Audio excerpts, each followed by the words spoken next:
And with me as a co-host, we have the wonderful Camille Chauvat from the lead partner of the project from Val-de-Marne Tourisme et Loisirs, which is a very complicated name, but we like them anyway. So we will. I'm just going to show you a couple of statistics. We are 165 registered. We have a couple of people from all those countries, but Italy is winning as always.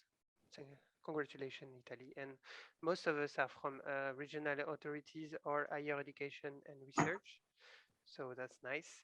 Today we are going to talk about a little welcome and an introduction. This is what we are going to do now. And then, like I said, almost an hour of good practice presentation. Then we're going to jump to the Star Cities conclusion and policy recommendations. Then Star City Partnership is going to talk to you about the future of Interreg Europe, but also the future of the Riverside network.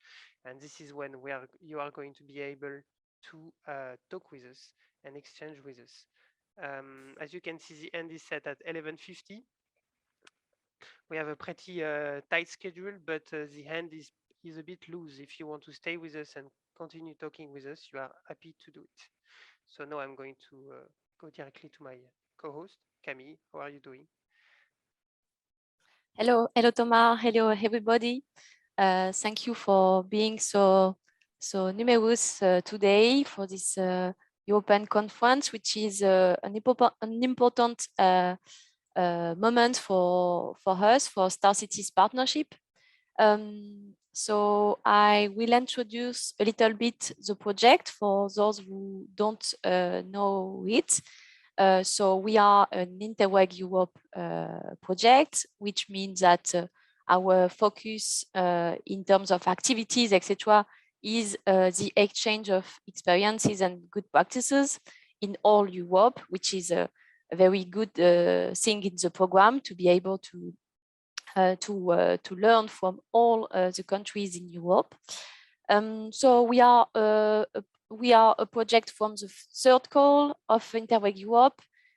We started in June 2018, and the project is lasting 5 years. So it will finish in May 2023.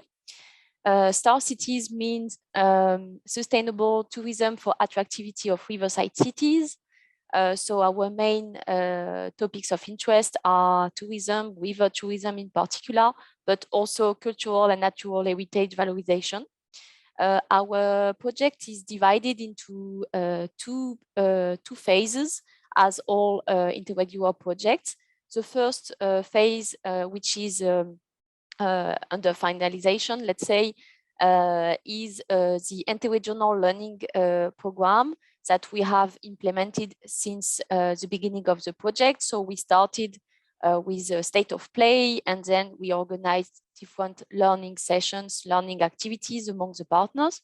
And now we are starting to implement the second phase of the project, which is the implementation and monitoring of action plans. So this exchange of good practices is among 7 partners. We are the lead partner, Val-de-Marne Tourism Board. You can see just behind me a small impression of the landscape we have, and we are a territory very close to Paris. So you can see us on the map on the right side, yes, in France. Then we have 2 partners on board from Italy working around the city of Rome. So we have the Lazio region and also the municipality 9 of Rome.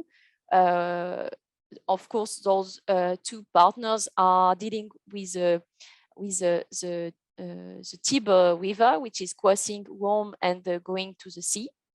Then we have a German partner with the Hamburg metropolitan region, which are trying to develop river tourism along the Elbe.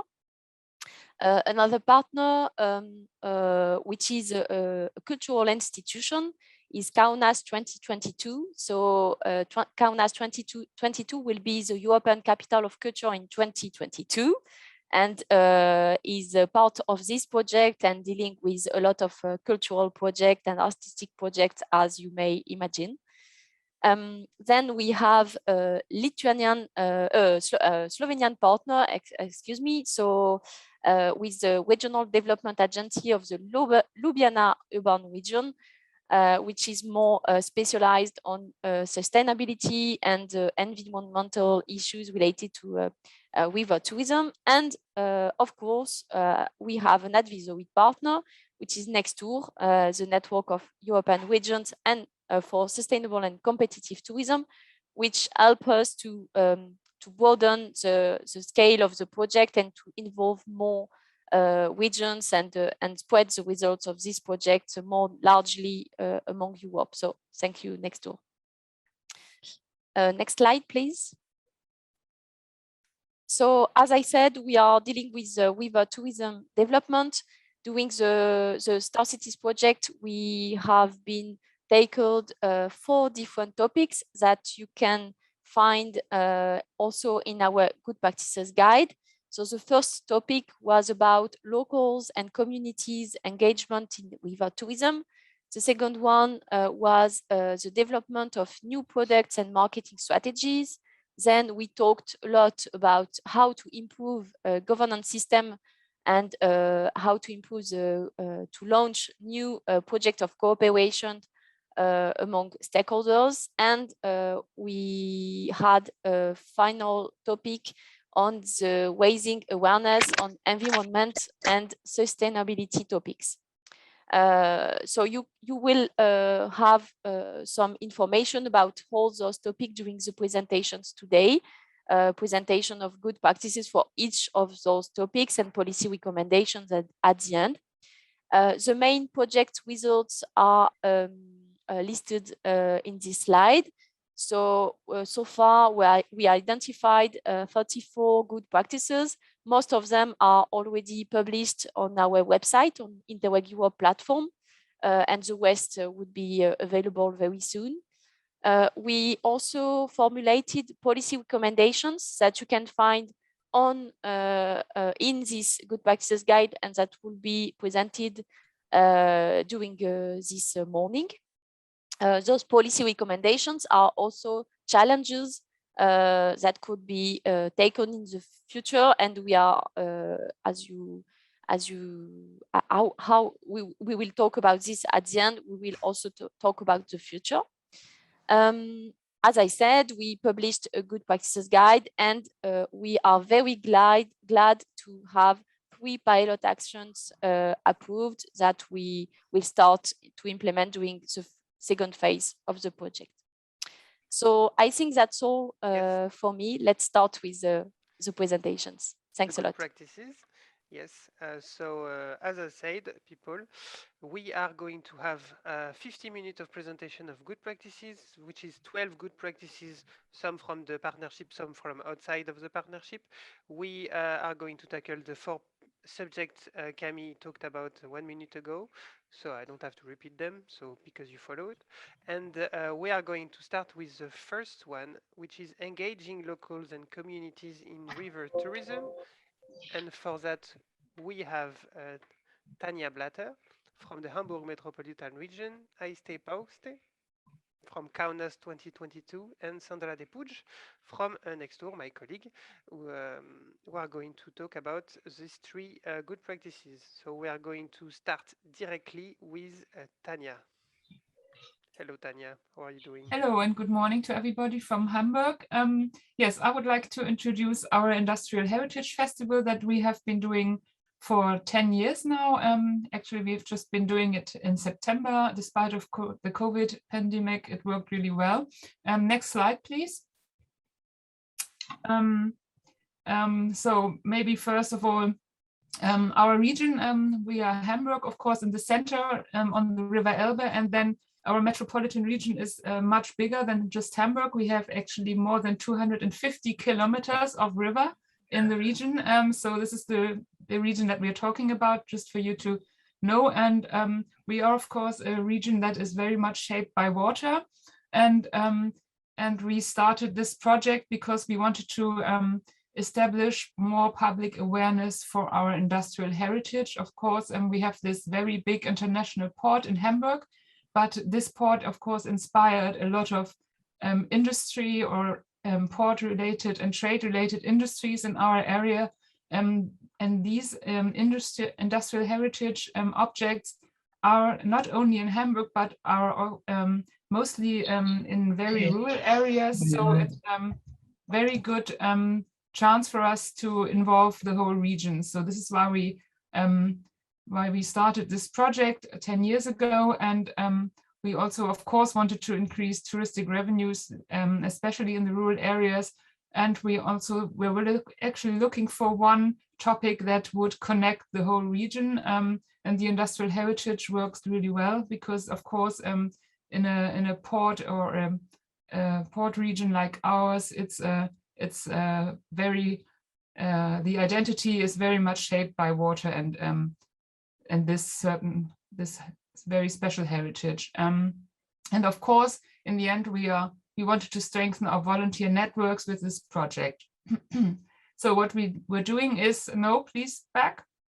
We established a festival that takes part every 2 years, and this festival now has taken place 6 times, and it involves the whole region, and more than 120 objects participate every time that we do it. And what they do is they open their doors, they offer a program, and it's all very low level for them. And yes, and I will explain how we organize it. Please, next slide. So this is for you to get some impression of what our industrial heritage looks like. Of course, as you might expect, it's ships and waterways and lighthouses. Next, please. So what do? We coordinate this project centrally in our region, and we have 50 to 70,000 euros. And we use this budget to compile the program and do all the work and offer a lot of marketing tools for the objects that take place. So we help them really to show what they have to offer. Next, please.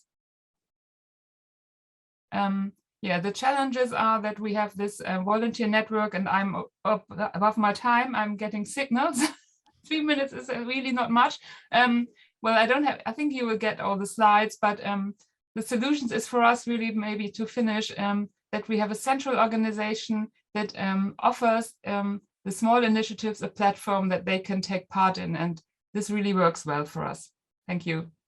Thank you, Tanya. Very sorry for the delay. It's like okay. I said, people can ask questions into the chat. We are going to go directly to Aiste to talk about Fluxus Lab. Thank you very much, Aiste. Hello, everybody from Kaunas. So my name is Aiste, and as Camille already said, I will represent Kaunas European Capital of Culture, which is not a policymaker, but acts as a cultural operator and a mediator between the local stakeholders. So the improvement of these issues in the frame of Star Cities project is the implementation of new projects. The primary actions were taken by community program Fluxus Labs, which is a program involving community laboratories and aiming to empower the circulation of local people's ideas, approaches, and experiences. Creating community labs in Kaunas helps to unite local residents, artists, educators, cultural organizations, and businesses just to contribute to the creation and enablement of their residents through artistic and creative activities. Since 2017, the communities are brightening the Riverside, developing initiatives and reflects the local identity, seeking to create a safe and creative environment for their neighbors and much more. This year we had 3 community laboratories which were focused especially on the topic of river being a crucial part of community lives. So they were doing active sports, cycling, co-created local festivals, interdisciplinary artistic projects, workshops, lots of meetings, and so on. There is also one more initiative named Upines, which is a cultural river platform discussing the topic of river beautification, organizing experimental and creative activities. For example, river expeditions or mini architecture workshops involving and bringing together interested audience for the activation of riverside areas in the context of local communities and for sustainable tourism purposes.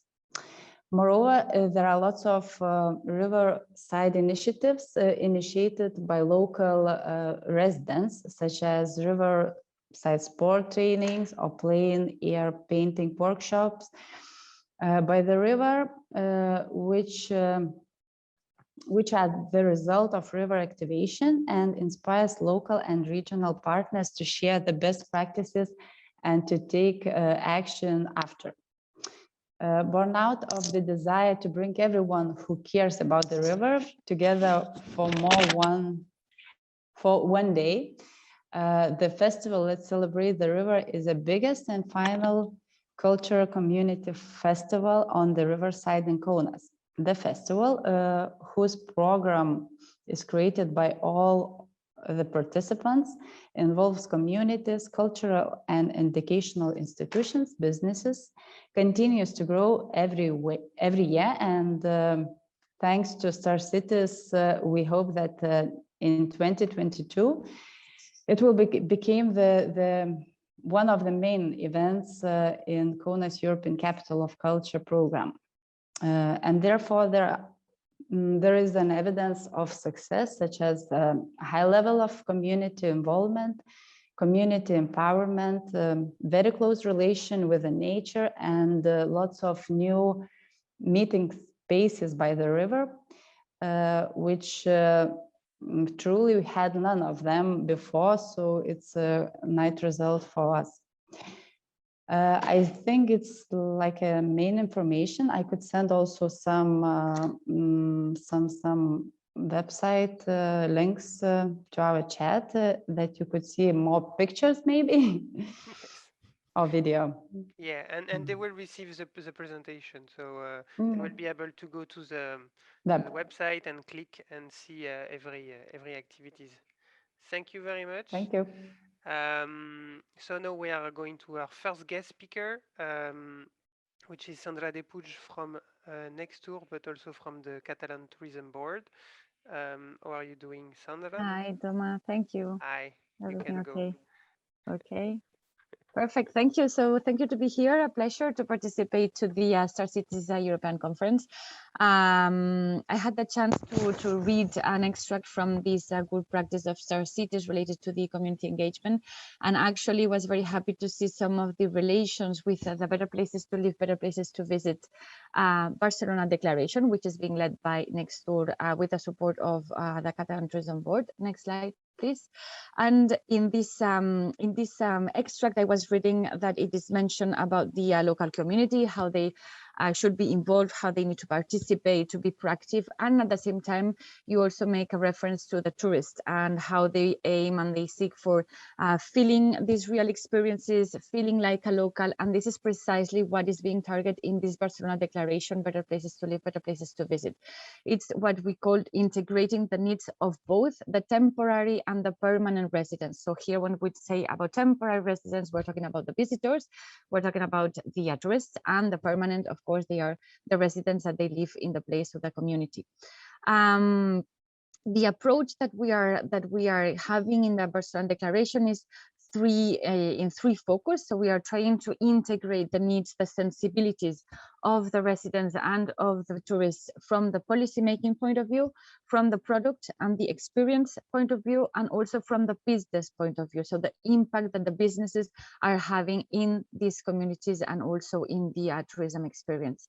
And the idea is to support the transformation from public and private partnerships to public and private and citizens partnership, that this is something that is very much claimed, let's say, by the UNWTO recently.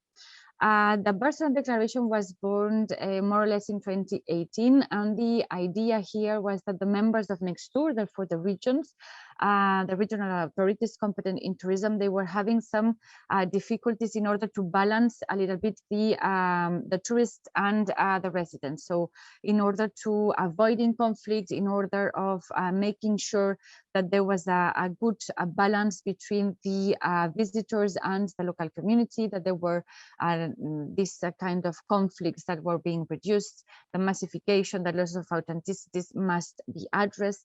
And this is the reason why we developed this Barcelona Declaration. It entitles 5 principles that I will present to you now. And this declaration was done actually with the support and cooperation of the cultural heritage stakeholders. So at the end is a declaration that supports both sectors in aligning themselves in order to avoid these kind of conflicts and to make sure that at the end the residents are being part and are being consulted in the tourism experience and in the tourism policy making as well as culture. The principles that you are seeing on the screen, the idea is that anybody could implement them, no matter if your organization is a public organization or you are a private organization, if you're working on culture or on tourism. But the idea that this would be applied by everybody at the same time, ideally. The principles are about smart and inclusive governance. So here it's about this inclusive approach. And for example, we have Catalonia, that they are now developing a new tourism law, and they have launching a public consultation where citizens can be involved in the development of this law. They are being consulted, as well as all type of stakeholders, in order to consider their feedback, their needs, their reflections before developing this law of tourism. The second principle is about adding value to the sense of place, and this you are making a lot of attention also to this point, and this about making sure that the that the resident is active and is actively involved in the activities that happen in their place. And this is essential to make sure that they are how to say, happy, that they are satisfied, that they enjoy the fact of receiving also visitors, of receiving tourists within their destination. Here, for example, Galicia, they launched an initiative called a tourism voucher, with the idea to invite residents. It was only for residents to be able to travel along Galicia for 1 year, and they were covering part of this voucher in order to facilitate this discovery, let's say, from the own Galician residents within the region. The third principle is about using a holistic vision for marketing and preservation. So the idea here is to be prudent with the overexposed areas, sites, and try to diversify a bit better the type of products that we are offering. And it is also very important here about the change of mindset on the businesses. So making sure that their impact they are having on the local communities is positive. Visit Scotland here, they have been doing a very interesting research in order to understand the feelings of the local community, especially related to the volume over value that was happening before. And the idea now is to revert this and to focus more on the value that the tourism is living in the destinations, and not so much on the volume. And they are consulting the residents in order to include their feedback and their views in the action plan for recovery.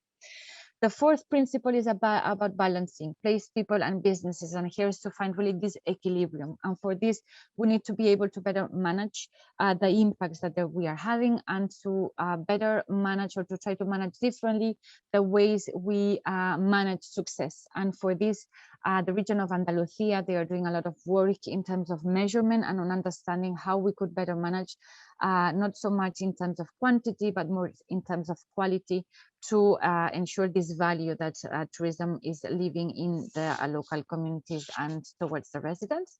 And last but not least, is about connecting people to people. So we know that one of the very much kind of impacts that tourists have, or that when we visit a place we are looking for, is to have this kind of transformative experiences. And we are very much aware that the fact of meeting together the locals and the visitors is part of this transformative experience. And for this, there is a very, very good initiative, which is called Venezia Autentica.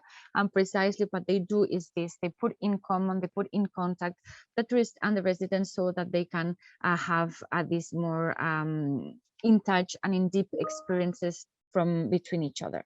So this is a very generic frame on the Barcelona Declaration. We are now working in NECSTouR on transferring these principles into actions and supporting our members to do so. And we invite you very much to join us, to be part of this exchange, and also to include this as part of the policy recommendations, maybe of STAR cities in the future. So thank you very much, and I remain here for any questions. Thank you, Sandra. So as I said, you can use the chat to have questions. I think we have a question, but I don't know if it's really related to this thematics. Camille, what do you think? Maybe we can keep this question for later, for the environmental. Yeah, I think. Yes, I think this question could be relevant for the next topic, so I propose to take it at the end. Yes, thank you very much, Ivan, from the European Cyclist Federation. We are keeping this in mind, and we will respond to it a bit later, because we think it's more relevant for another session. Thank you to all three speakers. So we don't have questions, so that means it was very clear and very crystal clear. So we are going to jump directly to the second session, who is about developing new tourism products and marketing strategies. So for this, we have three very nice speakers, because it's Camille and me for start. So it's nice. And then we have Elzbieta Kiralova from Ambis University, which is our second guest speaker from, it's also a NECSTouR member, who is going to talk about a bit about Prague. So we start with Camille. Thank you, Thomas. So let me introduce you NECSTOUR Paris booking platform. So NECSTOUR Paris booking platform is aimed to promote off the beaten tracks tourism offer in Paris destination. Next slide, please, Thomas. So the aim is really to facilitate and to promote tourism offer, which is not so easy to find for tourists outside of this platform. So to expand the city tourism flows from the city center of Paris to peripheral areas in the destination, and also to highlight new thematics that maybe tourists and visitors don't know in this destination, to diversify the tourism offer of the city. So we are proposing visits, walks, city tours, workshops, cruises, water sports activities, etc., with off the beaten track positioning and secret sports, let's say, positioning. It is also an opportunity for tourism for our stakeholders, local stakeholders, to target regional and national visitors, and it's a very useful tool for those local stakeholders. We sometimes are not big organizations and professionals to put the offer in visibility for the visitors. Next slide, please. So this booking platform is the result of a collaborative project within the framework of the destination contract signed with the state in June 2016. And the project involved 8 institutional partners. It's more now that also the project is expanding. But the main partners are tourism organizations as the Paris Convention and Visitors Bureau, the Hauts-de-Seine Department, Seine-Saint-Denis Departmental Tourism Committee, our Val-de-Marne Tourism Board, also the Paris Public Transport System, the Welcome City Lab, and the University of Paris, and last but not least, Atout France, the National Agency for Tourism. So all the partners are in the Greater Paris area working to promote the tourism destination. As you can see, we are also involving a network of 500 stakeholders and almost 2,000 active providers. 200 active providers are participating. Wait, sorry. Okay, next slide, please. You have here some figures related to the activity of the platform, and as you can see, it is quite successful. So you will receive this presentation and you can go into details on these figures. And in the last slide, I will show you some of the main success factors of the project. So main to give visibility, as I said, also to put all forces together to have a stronger partnership and also better visibility in media relations, etc. And as I said, it is also a very easy to use system, which is very helpful for the managers or the management of services providers to promote their offer.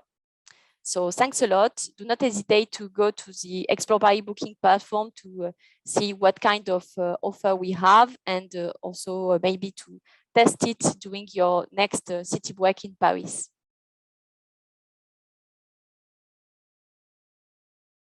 Well, thank you very much, Camille. That was very clear. Now it's my turn, which is coincidental. Let's not think I did.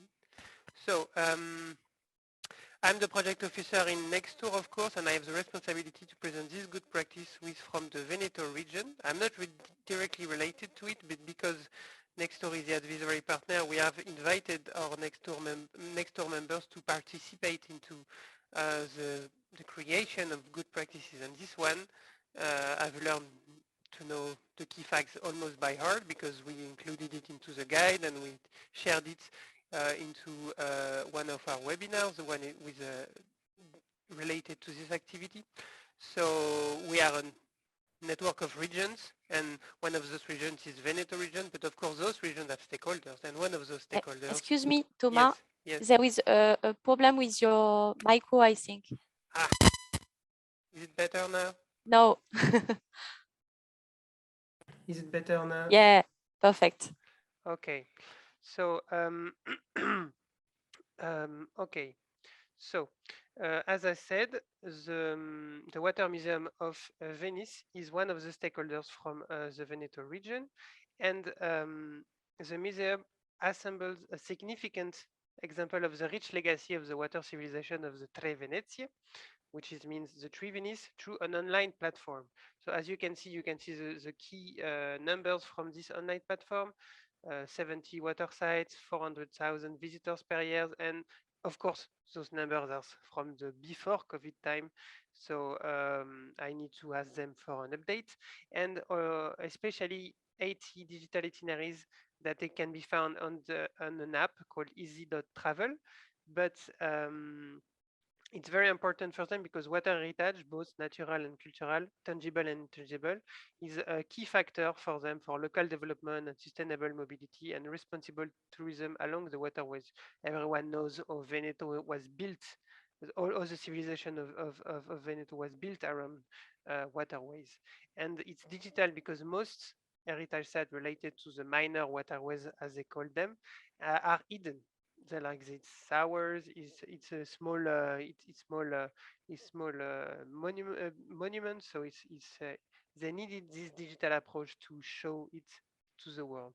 And the replicability of this practice is demonstrated by the existence of the global network of water museum, who was founded by the Water Museum of Venice with a similar approach.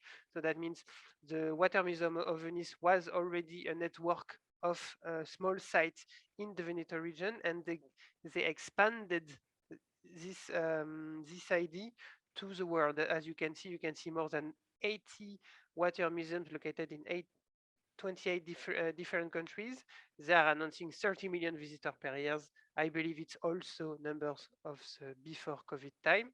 And the most important thing, it has been approved through a UNESCO resolution where the internal community recognized the importance of valuing and promoting water heritage from the experience of the Water Museum of Venice. And so the relationship with water through sustainable tourism approach is linked to local water heritage.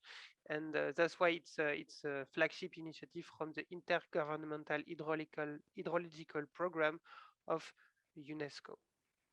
If you want to have more information about it, please do not contact me. You can contact me, but I will transmit your question to our good friend Heriberto Ules, who is the executive director of Global Network of Water Museum, who was presenting this good practice on the last webinar.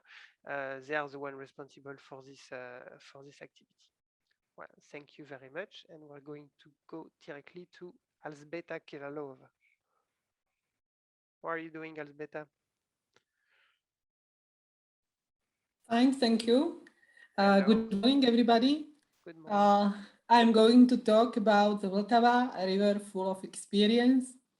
The Vltava River is actually the largest river in the Czech Republic, and it's a national river. The principal shared and unifying goal of the project was to increase visitation, extended the length of overnight stays, sustainably develop tourist infrastructure along the river, which is, as I said, very long for the Czech country, 430 kilometers. The waterway will become a new summer resort along its entire length, and it will be a place where the locals and visitors can enjoy life in harmony, interact together, and share the experiences. So this was the idea. Who participated on the project? The Vltava Waterway project or product was born in collaboration with the South and Central Bohemian tourist boards and the stakeholders around the Vltava Waterway. Strategy based on results of the meeting of representatives of tourist areas and the Vltava Association members. So they've been really actively involved into the defining the strategy. They created a destination network which consists of investment partners, marketing partners, and control authorities. Also, collaboration and partnering measures were defined. The task for collaboration and partnering was to create a product partnership, strategic partnership, create a favorable environment, present all project activities, develop partnership with international tour operators and other tourism experts, and improve visitors' experience.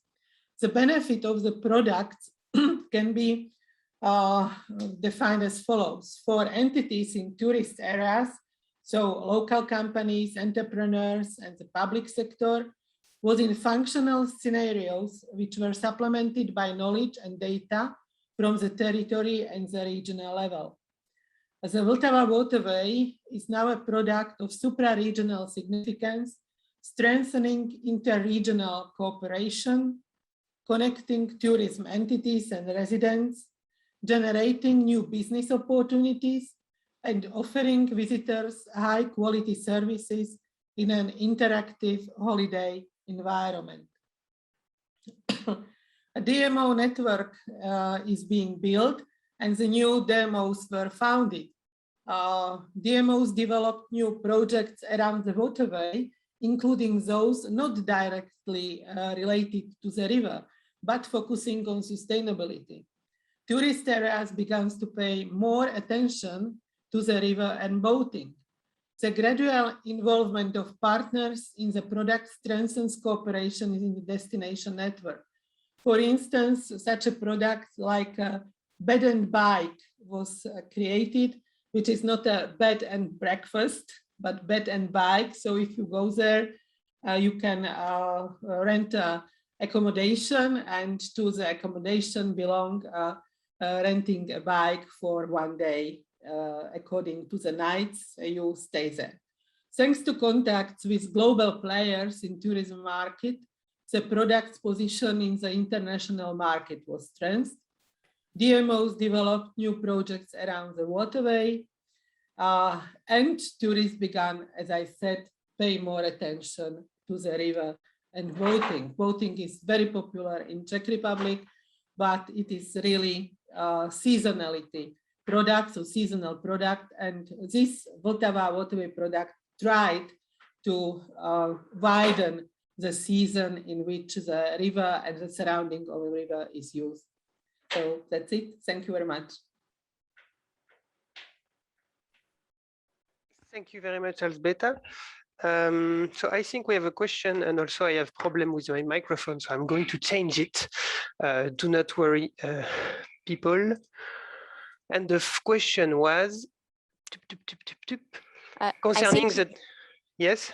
Yeah, the same. I would keep the question for the end because it's about youth conflicts, which is a cost-cutting theme. So yes, that is true. Okay, so Nicola, we're going to answer your question afterwards. Thank you very much for talking. So we're going to jump directly to the third program, which is improving governance systems and cooperation of stakeholders.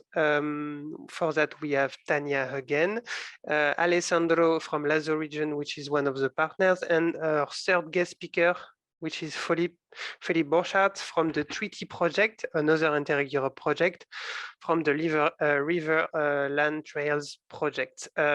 So here you go, Tania. Thank you, Thomas.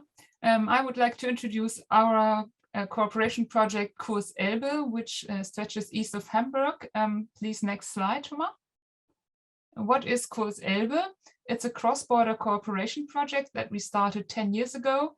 Six destinations management organizations in 5 federal states in Germany cooperate there along the Elbe River, with the goal of developing the Elbe section between Hamburg and Wittenberge as a local recreation and tourism region. And of course, in order to establish cross-border tourist offers. Next, please. The funding was organized this way. It was a former LEAD project that is a format that we have in Hamburg metropolitan region, where we can fund projects with up to 80%. And it was funded twice for 3 years. And now, which is very good, it's funded by the 6 partners themselves with about 10,000 euros per year, which is not a lot, but based on the work that has been done in the past 6 years, it's okay. The organization that it was, that it has an internal project management, which is taken over by one of the partners. And they have meetings, of course, regular meetings every year, and on specific topics as well. And when they organize events as well, of course. Next, please. What were the challenges in this region? It was a very rural region along the Elbe, which had some infrastructure, but not enough infrastructure really, especially for boats. And of course, as you saw, it has a very fragmented organizational structure. As I said, 6 DMOs and no joint strategy or joint offers. So there was really a need to talk in this region. And what were the solutions that were proposed by this project? First of all, they started improving the infrastructure for water sports with the help of an external expert.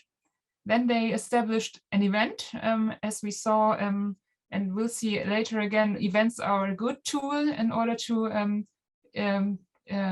better cooperation. And they established a joint website which showcases the offer, and they established a joint marketing for the boat trips in the region. 1 minute, Tanya. Yeah, and they developed cross-border package deals. Also, they established, as I said, a joint project office. So the success is that this Course Able project has successfully managed to transform the cooperation that was started with this lead project into sustainable working structures, as you saw, and that it shows that a cross-border cooperation between DMOs can actually work if you have a goal and if you have, if you sometimes also start small with projects or events. Thank you. I think this was my last slide. Thank you. Tanya, can you hear me correctly? Yes. Yeah. Yes, I found another microphone. So now we are going to Alessandro from the Lazio region. We will talk about the agenda activity. Okay, thank you very much, Thomas. Nice to see you. My name is Alessandro Drago from Lazio region, and I'm going to introduce you the good practice agenda Tevere on behalf of Lazio region, the City of Rome, Municipality 9. So next slide, please. Agenda Tevere is a collaborative umbrella association which was created in 2017 to reclaim the Tiber River, and the main output, the main activity is to put actors together. This activity is meant to remove the hurdles, the existing hurdles. So if you can go a little bit further, yes, to remove the hurdles, the existing hurdles to the Tiber regeneration. How does this happen? Mainly they use 3 tools. These 3 tools are the promotion of a new form of river governance as the river contract, which have been launched by the Lazio region 3 years ago, and they act as organizer of these river contracts, especially in one of these. They promote research and studies on rivers along with universities and research centers. And third one, they put the rivers in the regional and local political agenda. This is very important because in our territory, not very often the issues raised by the rivers are considered in the planning by the planning authorities in their territorial programming. This could happen, for instance, as in tourism or in urban planning. How does it work? It is a laboratory and a common workspace among institutions, study centers, and other competent or interested subjects that is unprecedented in the history of the Tiber River's governance. This means that these are association. This umbrella association is composed by associations, universities, research centers, and individuals that decided to provide their free time, competencies, and skills in order to reclaim the Tiber River with these tools as which I have shown. Another important activity they do is the mediation among institutions and citizens to facilitate the dialogue with the multi-level government of rivers, which is quite complex in our territory. So next slide, please. Okay, activities and results. That mainly there are 3 kinds of activities and results obtained by the agenda table. The governance. So in the governance, as I said, they are managing one of the river contracts, probably the most important in Lazio region, from Casteggio below to Foces, from the northern outskirts of Rome till the mouth of the river in the sea. And other activities 1 minute, Alessandro. Yes, is the infrastructures intervention. They co-designed the Tiberis, which is the beach created by the city of Rome in 2018.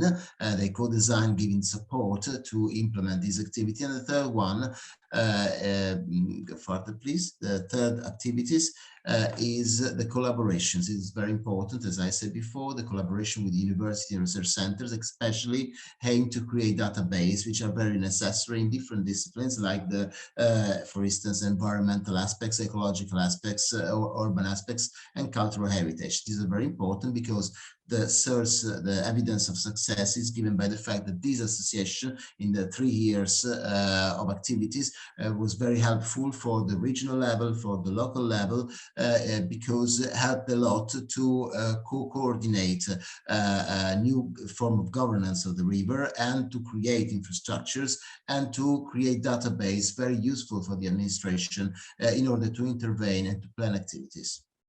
That's all. Thank you very much, Alessandro. Now we are going to go to our third guest speakers that we have invited. Hello, Philippe. Are you here? Yes, I'm here. Hello, everybody. Nice to meet you. Okay, let's start. My name is Philipp Borchardt, and I'm the Managing Director of the Lahn Valley Tourism Board, and I will give you a short overview about the River Lahn trails for hiking, cycling and water hiking. First, some words about the Lahn Valley Tourism Board. It's a destination management organization for the Lahn Valley destination, and it was founded in 2002. And its members are the cities, towns, and districts in the Lahn Valley destination. Our first main product is the Lahn hiking trail. The trail has 295 kilometers long, and it is certified as a quality trail, and it was opened in 2012. And it's divided into 90 stages, each with connections to local public transport and numerous accommodations and restaurants along the trail. And it was implemented as a part of the LEADER funding program as a joint project of 6 funding regions. It costs about 300,000 euros, funded by the EU and co-financed by the local authorities. And we have a decentralized trail management to ensure and permanently check the quality of the trail. And this is coordinated by us, by the Lahn Valley Tourism Board, and consists of trail managers at the districts and volunteer trail inspectors. And we have the local authorities provide an annual budget of 74,000 euros for trail management, maintenance, and marketing. Next, please. The next one is Lahn cycling route. It was founded in the 80s. It's a bit older and is one of the first routes to achieve the certificate from the German Cycling Association, ADFC. This route was certified with 3 out of possible 5 stars by ADFC this year, and the responsibility for the construction and maintenance of the route lies with the federal states or local authorities. And the Lahn Valley Tourism Board is responsible for the supra-regional marketing, and we are currently implementing a route management system analogous to the Lahn hiking trail, which is responsible for quality assurance. And the last one is the water hiking on the River Lahn. The Lahn is one of the most popular rivers for water hiking in Germany, and a large part of the river landscape is protected as a landscape conservation area. And as a federal waterway, the Lahn is in the responsibility of the Federal Ministry of Transport. And in the early 90s, 97, a visitor guidance system was developed to find a balance between the different interests of use and to protect sensitive areas. And between 96 and 99, 130,000 euros were available for the installation of the 41 official entry and exit points and rest areas, financed by 2 federal states and co-financed by the municipalities. One minute, Philippe. Yeah, and the information boards mark the official entry and exit points and rest areas. And in the future, the development and implementation of digital visitor guidance tools will play an important role in order to better direct the flow of visitors on the river. And cooperation with canoe operators and the communication of environmental friendly routes of conduct to canoeists is also an increasingly important task. So that's all what I wanted to say. Thank you very much. Thank you very much, Philippe, for taking part of our conference. 3 good examples of governance here. Do we have any question, Camille? I think we have not. We have an invitation, but we go can to Arles. also, yeah. Let's go to Arles next year. So we can go to Arles. So we're going to jump directly to the 4th teams with the Green Scheme of Slovenian Tourism by Tina Zakunstek from the Good Place Institute of Factory of Sustainable Tourism, and then Camille again to talk about Au Fil de l'Eau. and Jennifer Idou from the European Travel Commission, our fourth guest speaker, going to talk about the sustainable tourism implementation framework and their toolkit. And Tina is also a guest speaker because she was invited by our partners from Ljubljana. Hello, Tina, how are you doing? Hello, hi everybody. Yes, so hello, welcome from my side. My name is Tina Zakonšek. I come from Slovenia, from Good Place, and I will shortly present the green scheme of Slovenian tourism. So this is a program, which is a national program. So it is run throughout the whole country, which was launched in 2015. Why? Because we wanted to support the promise that Slovenia was giving as a green country. That was the most important thing. So we set up this program together with the National Tourism Board as a Good Place, as external sustainability experts, a foreign partner, Green Destinations, that owns a green destination standard, and of course, a lot of tourism stakeholders who had to support the program. What did we want to do? We wanted to really start raising awareness about sustainable tourism, teaching everybody what that meant, what were the trends, why was it important, what is a sustainable tourism definition, what is the standard, and so on and so forth. So we do a lot of education and training and workshops. We also have just recently developed a roadmap where we identified 3 main areas of intervention we want to address in the following years. So this is the elimination of single-use plastics and food waste, the development of green supply chains, and the involvement of local communities, especially the residents, in the tourism planning. Out of this, we develop constantly new and new projects. We really want to make this on a national level. So elimination of single-use plastics was just recently launched. We want to eliminate it from tourism in Slovenia. We've developed the green event standard, which was not available in Slovenia earlier. We are devising tools for the measurement of carbon offset for the visitors, which was also not available previously, and so on. And last but not least, the second part of the green scheme of Slovenian tourism is the implementation of sustainable tourism standards into the operation of destinations and businesses. Here, we didn't opt for a national standard. We rather looked at what was already out there, and we endorsed several international tourism certificates that we now push very hard. We also co-finance the ministry to have destinations and businesses certified. We have our own label. It is called Slovenia Green, as you can see here. What we do is certify destinations with the Slovenia Green label of different colors. They use the Green Destination Standard. That's the one and only that we recognize. But for the businesses, so for the accommodations, travel agents, attractions, restaurants, there are several different standards endorsed, such as Travelife, Green Key, Green Globe, EU Eco Label, and so on. So they can choose which one they want. We also certify protected areas, that is parks and beaches. And for the beaches, maybe of your interest, we recognize the blue flag as an international standard. Next, please. So what we have achieved through certification is over 200 certified members. With destinations, we have 59 destinations certified in Slovenia, which is by far the most in the whole world. These destinations generate 80% of tourism visits. So 8 out of 10 people who visit Slovenia come to a certified destination, which is very good, because these destination managers have been trained through the implementation of standard on how to develop tourism sustainably. On the other hand, there is slight of a problem with the green supply chain. As you can see here, we have 90 certified accommodations, which is only 1%. So 90 sounds a lot, but 1% doesn't.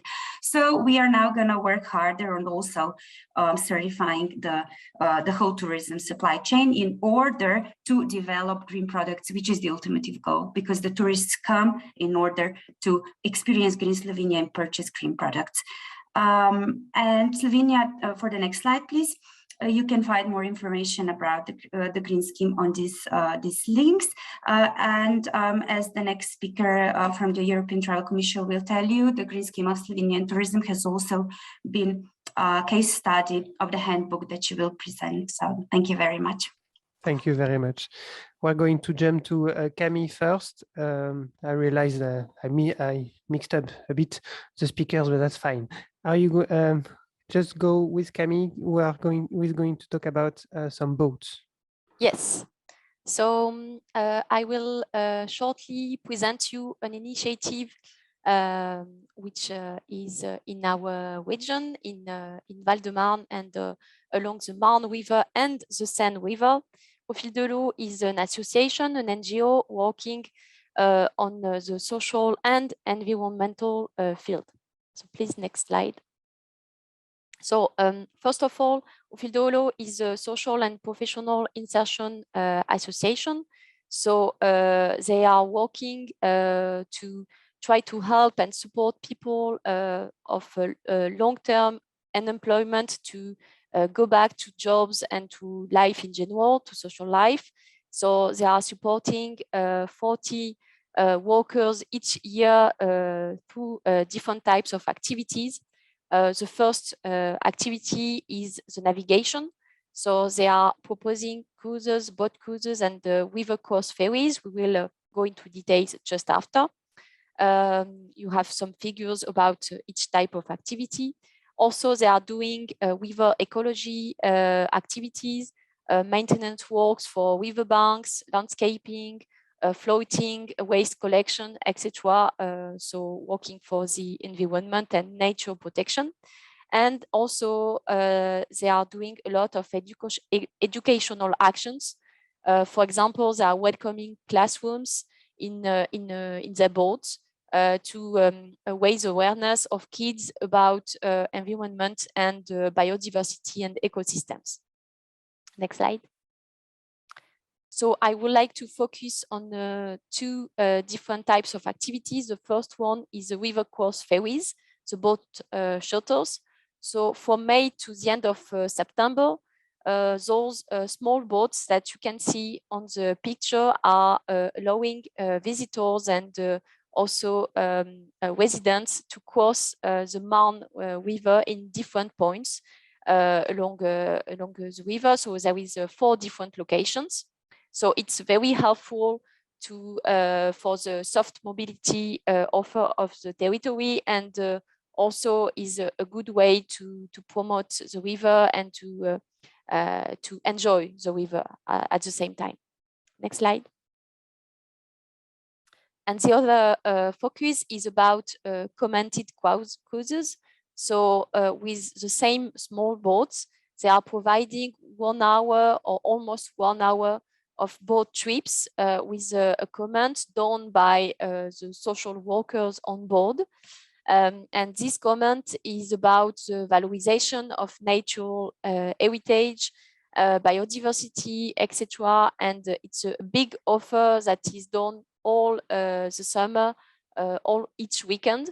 And you have some figures also. And those 2 activities, so the river cross ferries and the boat trips, are done with the support of the big and strong support of several municipalities and public administrations of the Marne River. So this public support is a really key point in this good practice.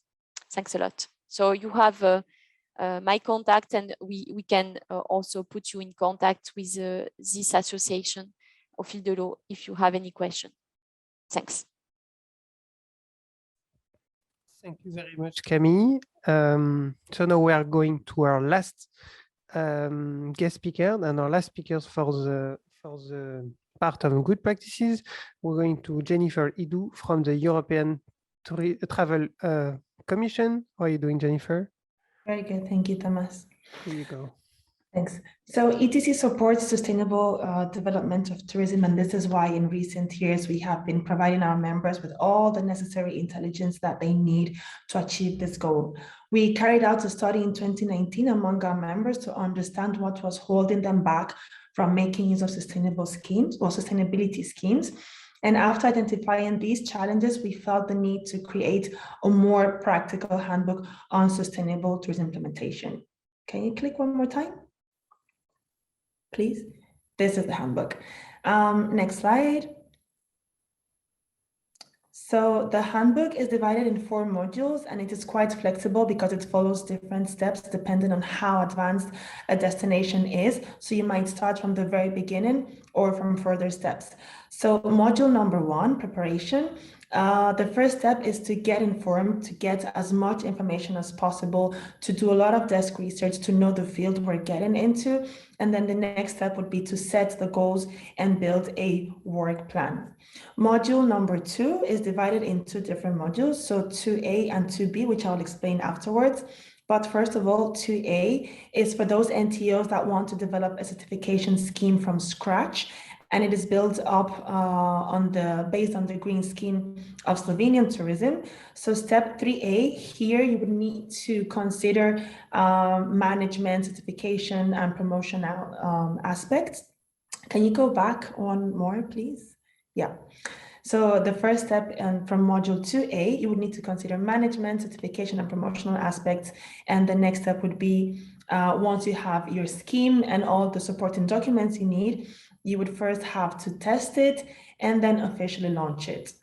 The next module, 2B, so existing sustainability efforts are brought together here and they are upgraded with a more structured and strategic approach.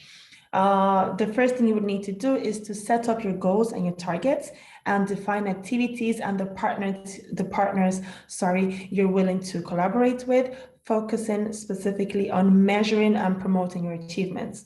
Then the next step, if you want to encourage, if you want to encourage sustainable development at a national level, you would need to cooperate among more stakeholders than you would in module 2A. And this is because of the cross-sector nature of tourism. The next module, module number 3, here you will build a supportive environment where participants are guided and they are assisted, and you should develop here all supporting materials for them to use. And finally, module number 4, the first step, you would need to make sure that your national sustainability model is constantly up to date and that it remains relevant through time. This means a constant evaluation of your approach and looking for improvements and upgrades.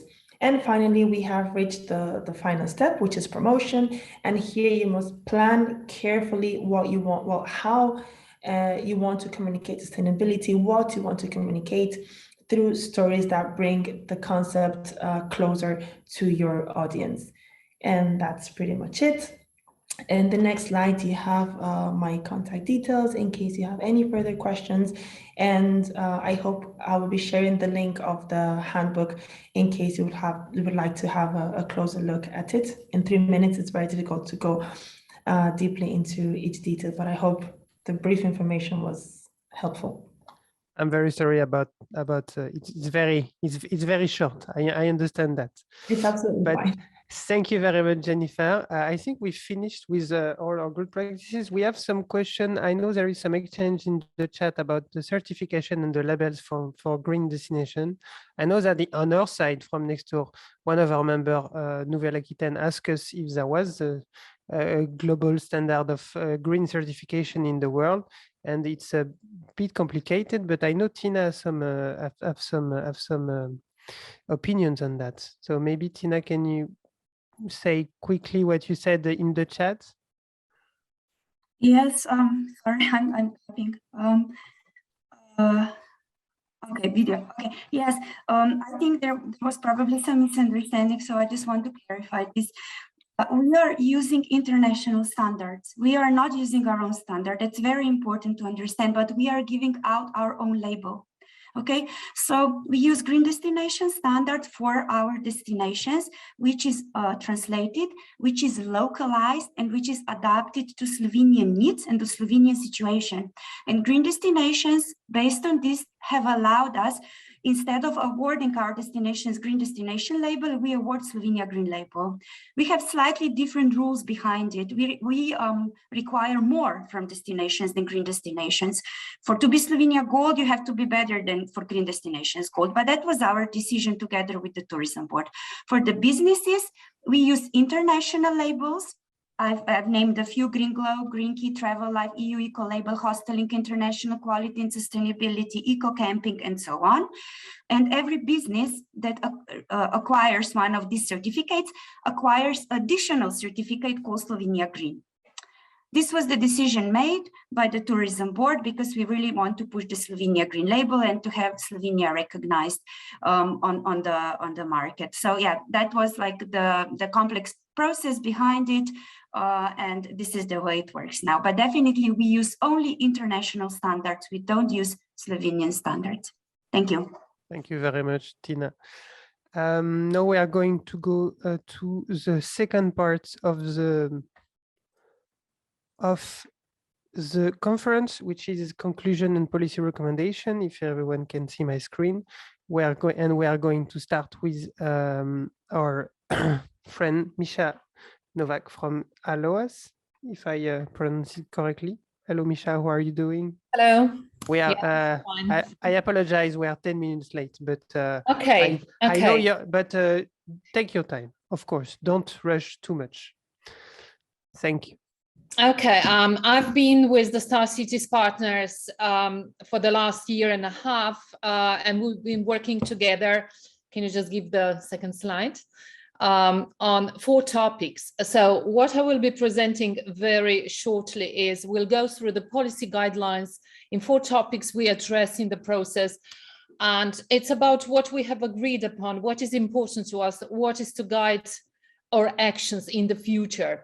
The topics were locals and community, products and marketing, governance and cooperation, and environment and sustainability. There was a lot of virtual meetings, a lot of retrometros, but also a meeting in Ljubljana not long ago to wrap it all up. So we'll just briefly go through the 4 topics.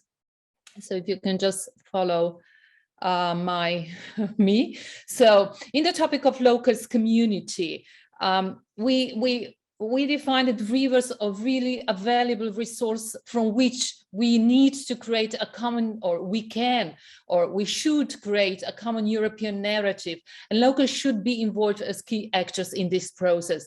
Why? Because more and more tourists are looking for authentic and real experiences with locals, and they want to feel like a local, as we know, and discover a region off the beaten track, avoiding mass tourism.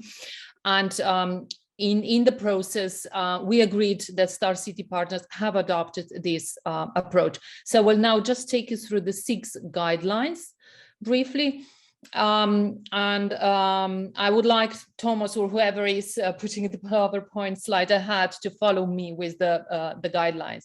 So in each of the topic, we formulated 6 guidelines, and I will just briefly go through the, let's say, the topics or through the main chapters, but there is much more in the good practices guide in the booklet. So what we wrapped up is that engagement of locals starts with the reappropriation of river banks. This is where the banks become like living meeting places. We saw that there's a huge storytelling potential in Riverside destination to keep the memory of the river's history alive. And this really helps in communicating the rivers. Number 3, as institutions or public bodies, it's important that you adopt a bottom-up approaches in the way that we involve citizens. It's all about from the bottom up. Number 4, it's important that we turn locals into active stakeholders to increase the positive reception of tourism. It all changes when locals are really in the process from the very start, coordinated, taking part, and of course that they're also the beneficiaries of the whole process, using the infrastructure and the products and everything along the river sides. We said number 5 that it's important to think small and start with small scale events carried out on a voluntary basis for more sustainable tourism, and then from there building up. And number 6, tourism is becoming increasingly local. So local awareness, how this awareness, how important the green spaces are, and the riverside banks, how important they are, and how potential they are for improving the quality of life for the locals as well. So we get to the number 2 topic, products and marketing. Can I just ask you, Thomas, to, this is like my moving away. Okay. we discussed, of course, we started working in the time where COVID-19 stopped tourism all over the globe. So we agreed that COVID-19 will further accelerate the need for product innovation, for strong branding, for digital transformation and marketing, which engages people and is more socially responsible.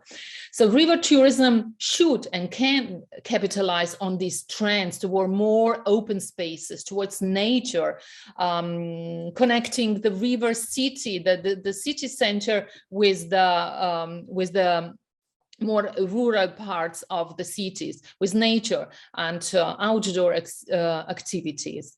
So let me just run through the 6 guidelines we formulated.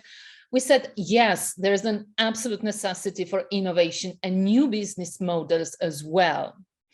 In number 2, we said that time has come for more unique river experiences, that we should really capitalize on what is authentic and local and boutique and different and unique to a certain river, not just developing general and generic products.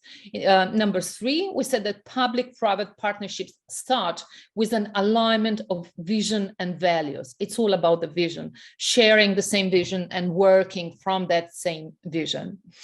Number 4, we said there is no river tourism without river landscape accessibility, but we address this topic also separately in the sustainability topic. Number 5, targeted product development is important, really working hard on developing products to enable better management of visitor flows. We have to understand where we want to develop a certain product, what this means from the perspective of tourism flows, from parking, from assessing a certain river banks or more rural areas. And of course, we need to look also on the nature protection aspect. Last but not least, marketing and communication to become more socially responsible and engaging. So there's this important switch towards more socially responsible, engaging marketing. It's not only about promotion. In the third topic of governance and cooperation, we said that rivers are a common good and should be managed through strong partnerships with strong commitment, not only to management, but going a step further to stewardship of these delicate ecosystems, because this is what they are. We have agreed in the process that all Star Cities partners regions share a common challenge, how to bring together key stakeholders and engage them through a joint strategy and working towards a common goal. So the guidelines, let me take you very quickly through the guidelines in the topic. We said that rivers should be better positioned strategically in governance models because momentarily they are mostly not. We said that rivers need focused and cooperative river tourism strategies because they are non-existent right now. Rivers as products, rivers as whole entities. Further on, we said that it's important to build trust. So let's start with from pilot actions and then move to strategy. Maybe it's not always good to start with very complicated and complex strategies. Then we said that rivers have the potential to become tourist destinations as such that are branded and promoted along the whole river, not just a part which is managed by a certain DMO. Number 5, projects that come from residents or work for residents are really key to success, which brings us back to the first topic. And last but not least, we have to understand the evolving roles of DMOs or DMMOs.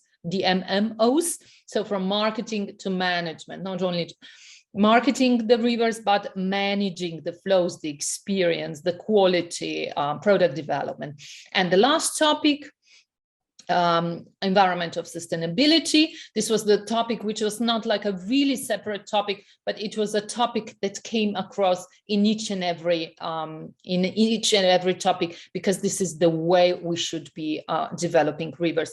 So we said that rivers are the lifelines of river cities and should be the showcases, very important, should be the showcases of environment protection and sustainable development for tourism use.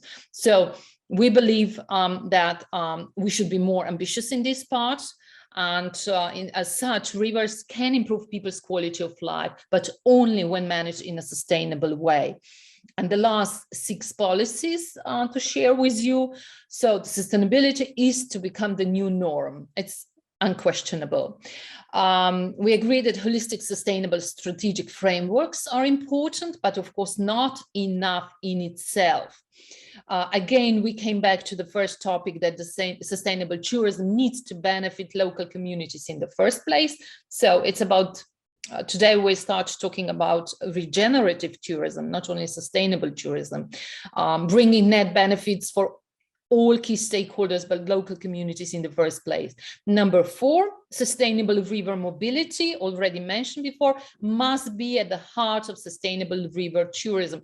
And there are lots of challenges, and this is one of the topics we address. Star Cities partners can take further in the next year or years. A balanced mix of events and all year round tourism products is essential when we talked about different tourism products, events, and that it's imperative to provide more sustainable options that are really actionable, that work as products that people can buy, people can use, local communities can experience. This is about it, Thomas. Just the last slide. So please find the link to the good practices guide and read the recommendations in more details. This is all. Thank you very much, Misha. Yes, we are going to talk about the guide right now, if I understand correctly, Camille. Are we doing question now or a question after the guide? Yeah, we can have questions just after the guide.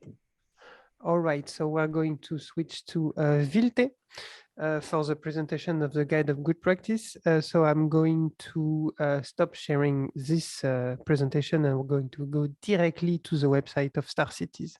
Are you here, Vilte? Yes, hello. Good day, everyone. So yes, my name is Vilte and I'm representing Kaunas European Capital of Culture 2022. This is the public institution and one of the partners in the Star Cities project. So for those who are actually not familiar, with the format of Good Practice Guide, it is really need to be said that this is a publication kind of summarizing the results and also achievements of Interreg project developers. Thus, Good Practice Guide is also an important tool for learning and networking within European countries having similar challenges and of course unique cases of success. So on behalf of all Star Cities team, I'm pleased to present you our handbook, which is kind of a result of a long learning process within 5 European river cities, which also became a very impressive, I would say, collection of the very best good practices we all are very proud of in our cities and regions, and that we are willing to share with the rest of the countries. Well, despite that our project focuses on sustainable river tourism, as probably you saw this topic, and we saw actually, and you heard today that we saw actually this topic for a wide range with a wide angle. So the practices presented in the guide covered a broad range of subtopics, including communities and locals and their role in strengthening the common narrative of sustainable river tourism. And the good examples would be Industrial Heritage Festival in Hamburg or Fluxus Labs community program of Kaunas 2022. Also other topic, new products and marketing strategies, especially relevant because of world rapid evolution and the digital economy. Also COVID-19 accelerate the need of product innovation and it challenges the tourism forms in general. So actually we expanded and presented 2 good practices in this good practice guide, which is Water Museum in Venice and Explore Paris booking platform. Also another topic, governments and cooperation, was tackled because rivers are a common good and should be managed through strong partnership with, of course, strong commitment, not only to management, but stewardship of these delicate ecosystems. I could give you a few examples, and we expanded to examples in Good Practice Guide, which is Green Scheme of Slovenian Tourism, and Ufil Delu, sorry for my pronunciation, boat trips and shuttle services in Marne and Seine rivers in eastern Paris, France. And last but not least, also, you know, the selection actually of good practice. Oh, I'm sorry, I just forget about to present about governance and cooperation. Sorry, sorry, my mistake. It's okay, sorry? It's okay. Okay, so yeah, so I mentioned already Course Elbe and Agenda Tevere case in Rome, in Lazio region. And once again, so this topic was tackled because rivers are common good, of course, and should be managed through strong partnership with a strong commitment, not only to management, but stewards of these delicate ecosystems. And of course, last but not least, this selection of good practices became an important tool for raising awareness among policymakers and stakeholders of important issues concerning riverside management and development. Therefore, each of the topic, as probably you already heard, is led by policy recommendation. So we really hope that this guide is kind of symbolic witness of our successful collaboration and lessons learned, will open up a possibility to expand our partnership within other European regions and encourage to implement new projects and ideas. And by the way, we already have one, so please join us. Thank you very much.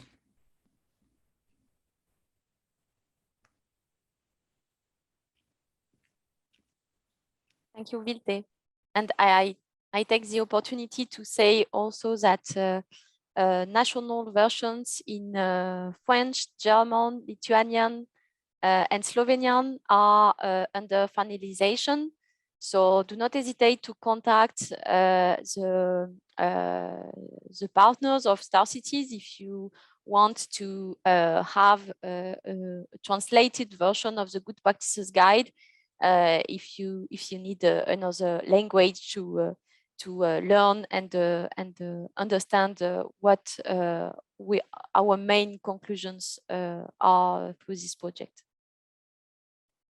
Thank you, Camille. Should we go back to the two questions we had before about the governance in the kayak? Yeah, so we have two questions. One related to cycling tourism. How do you envision the role of cycling tourism as means of the SME economic recovery and growth, also environment protection? So it's a question from the ECF Federation, so the European Cycling Route Network. Thanks for this question. And we also have a question related to the replacement of diesel energy by green energies for tour boats, etc. And those two questions are related to soft mobility and environment topic, which are one of the topics we discussed during Star Cities, but those topics we would like also to go deeper maybe in the next future cooperation project. So I don't know if about cycling, maybe Tanya, for example, if you want to say a word, because we know that in Hamburg you have the cycling route along the Elbe. So if you want to say a word about the importance of cycling tourism in also what we discussed in this project. You're pointing fingers like Tanya. Yes, maybe I can say that cycling is, of course, ideal if you want to develop sustainable tourism along rivers, because it can also be a mode of transport. But and we have the Elbe cycling route in our region, which you can also find in the Good Practice Guide and also on the website. And we have established a joint office in order to manage this stretch. Yes, but we also need to develop it further. We noticed that also cycling tourism is changing and is developing, and we are also lacking sustainable modes of transport along the Elbe that, you know, maybe transport cyclists back to where they started from, or anything, something like that. So it is an important factor, and it's a good practice, but it's also something that you have to work on all the time. Thank you, Tanya. Thank you, Tanya. And I think the second question about governance, you can answer it, Camille, a bit. Yes. So we have a question concerning the development of water sports activities and the potential conflicts. Yes, it is a challenge to manage youth conflicts along the river while you are trying to develop river tourism activities, etc. In our case, for example, in Val-de-Marne, we are trying to anticipate the activities developed in the different parts of the river. And for example, because we have a lot of navigation and also some biodiversity areas to be protected, we encourage water sports activities to be guided. I mean, not people practicing freely to avoid this kind of potential conflicts. So it is one example. And if you go to the website in a few weeks, you will find one of our good practices, which is a label developed by the Canoe Federation in France, which is a label for safe routes in rivers for canoes, etc. Thank you, Camille. And Nicolas Delaporte asked a question about what kind of support we have from Interreg. I can answer that. The main support is funds, because we are an Interreg Europe project, like we said. And of course, we have support from the policy learning officers. And that's the main support we receive. And of course, you did some remark on what you're doing with VNF, for example, and with the event in Arles. Nicolas, we are strongly inviting you to stay up until the end of this meeting, because we are going to have some exchanges about the future of Star Cities, and also the future of the partnership, because as you know, the Interreg Europe program have announced new features and a new program for 2021 and 2027. It's for me, it's the best way to jump to the next participant, who is Martin. Hello, Martin. How are you doing? Hi, good morning. What a smooth transition, Thomas. Yeah, This was really well done. I was so happy. So now we are going to jump to the third and last part of our conference, which is about the future of Star Cities, but also the futures of Interreg Europe. You were connected yesterday, I believe. Yes, I were. And so some of you might recognize something of what I will be telling you if you were attending the events yesterday, because this is new for every one of us. So something might seem to be familiar. But first, thanks for having me. It's a pleasure, really. And yeah, my name is Martin Krekler. I'm representing the city of Hamburg here, as well as my colleague Tanya Blätter does. I have a more urban background, as you see in my Zoom picture here. I'm working at the Senate Chancellery, the Department of European Affairs, and so we are handling all kind of EU-funded projects that have some link to the city of Hamburg. I will try to tell you something about the new Interreg Europe program, but of course you are an Interreg Europe program, so actually you are the expert, so a lot of things you already know, especially since the new program is well, an evolution, not a revolution. So a lot stays the same. For example, the main policy objective, of course, to improve policy instruments. What is new here in this case is that now one policy instrument per project must be a structural funds program. Up to now, this was half of all the addressed programs. Next slide, please. If we talk about activities, we still see, of course, an exchange of experience, innovative approaches, and capacity building. But now there's a new element called the pilot actions, and they are supposed to be innovative approaches that you build in, both from either the start of the project or starting somewhere in the middle. And what we see here is actually that the Interreg Europe program is coming closer to the other Interreg funding lines. So you have a bit more flexibility with this, considering these pilot actions in your future project. It is more about learning by doing, learning by testing. This should be a new element in the Interreg Europe projects. Next slide, please. Implementation, still 2 phases. Now the phases duration is fixed, 3 years of a core phase, 1 year follow-up, but now there's more flexibility. So now you even can exchange of experience in the follow-up phase. So this division between the phases is not that strict any longer in terms of what you're allowed to do. And there is a difference also with the action plans. There are now only in the new projects needed for regions that did not achieve any of the addressed improvement in the core phase. So if this is not the case, if you didn't achieve your goals there, you have the chance to have this action plan at the end of the core phase, but only then. So it's not obligatory for everyone. Now you can perhaps take a look at this wonderfully designed map of myself yesterday evening. These are the so-called zones that the European Interreg Secretariat defines. A bit arbitrary, and please excuse the lack of geographical accuracy here. This is just to tell you that it is really important to cover as much as possible of the European area here. And most of the Interreg Europe projects do this already now. And I think you did as well, cover all of those 4 zones. And this might be obligatory in the next program. So to have partners from the north, the west, the east, the south of Europe. What is important here, there's a slight change here. If you look for partners, you have to include policy responsible authorities for the programs you addressed for at least 50% of your programs. So if you have 8 programs addressed, at least 4 of them have been covered by regular partners, by policy responsible authorities being part of your consortium. The other half, or less, whatever you achieve, has to be covered by associated policy authorities. So if you have a program where you don't have a regular partner in your project who is responsible for this policy program, you have to include it as associated partner.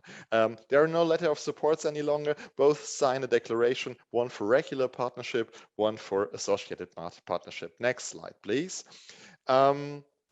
Funding, now it's 80% for public entities or entities governed by public law, 70% for private non-profit organizations. And they said with the new pilot actions included, they probably expect projects to be more like between 1.5 and 2 million euro. It was a bit less last time, but they expect projects to get a little bit bigger. Next slide, please. So what we see here, the bulk of the budget, of course, is still dedicated to staff costs. No pre-financing, you know that this was the same, reporting every 6 months. There are some simplifications that we see on the next slide, please. What you see here is just a little overview. There are lump sums for the preparation costs. The staff costs will be calculated by the fixed percentage of someone's salary, so you don't have to fill any timesheets. That's a good thing. I know that from the Horizon projects that I'm leading, that can be quite a lot of work. Travel costs and office and administration costs are now 50% of the staff costs you determine. So this is a fixed lump sum there as well. External expertise and services do exist already now. Equipment, only small one. And then there's this new budget line, infrastructure and works. This is reserved for the pilot actions I mentioned before, but these are not large amounts. So we're not talking about building a whole new infrastructure here. It's such small installations, complementary building materials perhaps that you need to really implement your project. Next slide, please. This is the provisional timeline. So the first call next spring, 2022. May or April if they are really quick. Earliest approval of new projects in autumn, earliest project start beginning of 2023. This would suit you, right? The first call will be rather short, so short deadline, which means you have to be prepared when you want to apply there. One call per year expected. It's a one-stage application, so one deadline for the full application. And you can also already now have a look at the program document that is already approved by the member states on the Interreg Europe website. Next slide, please. So you're talking about the topics: smart, connected citizens, green social governance.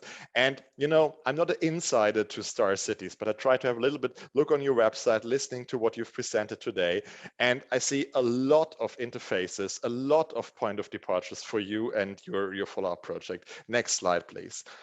If we look at the single topics, I try to identify subtopics that could be useful for you. For example, you could think about digitalization and digital connectivity, also in tourism, very important topic. Or in the green area, climate change, risk prevention, water management. I mean, you're talking about rivers, but also nature protection and biodiversity as important aspects of sustainable tourism could be an approach here. Next slide, please. Here we are talking about the topic connectivity, sustainable regional and local mobility. We've talked about this before, also you talking about bike infrastructure, but also if you take a social point of view, talking about quality employment, very important topic in tourism as well, training, socio-economic integration of perhaps neglected groups, and explicitly mentioned here, culture and sustainable tourism for economic development and social cohesion. Next slide, please. This is the last with the topics. Of course, you mentioned a lot of initiatives you unfolded to integrate stakeholders, citizens, residents. So here you definitely could also go for the citizens topic. And there it is also explicitly mentioned a sustainable integrated territorial development, amongst other things, sustainable tourism. And of course, you can also talk about the governance perspective, connecting different actors, influencing the stakeholders landscape, enabling cross-border tourism, and so on. Next slide, please.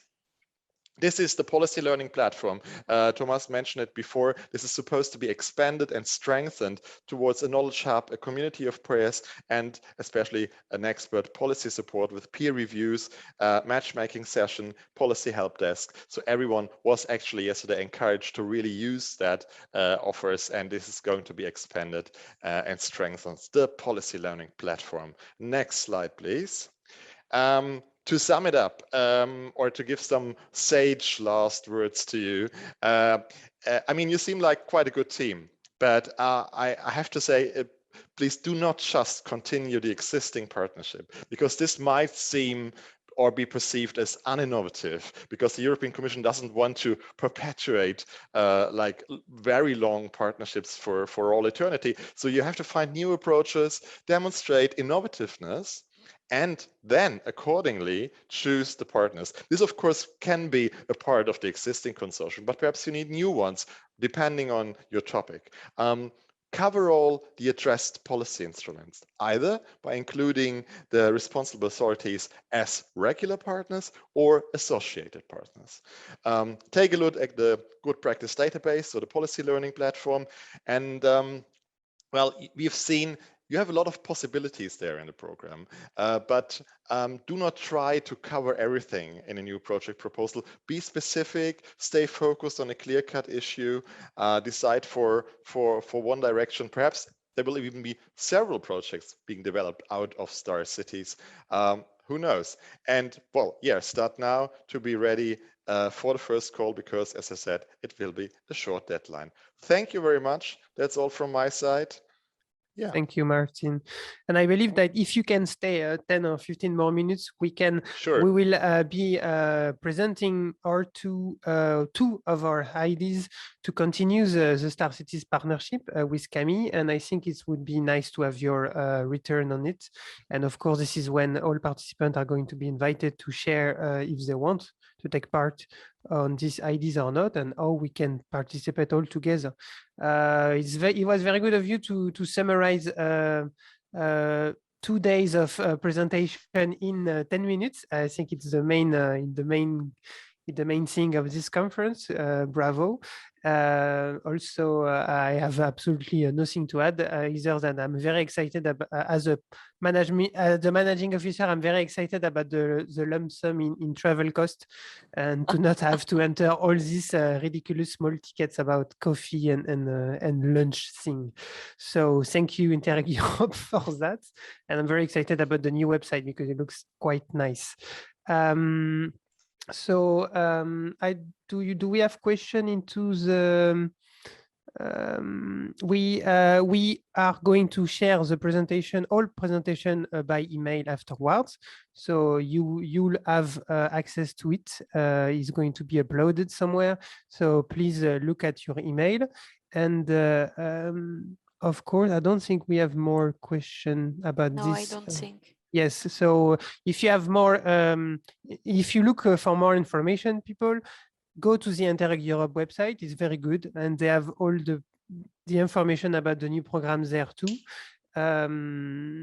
So we can directly jump to the last part. We are a bit out of the delay, but we're going. I will be shorter. You will be shorter, but it's a good thing after Martin, because we do have some ideas on how to continue the partnership. Exactly.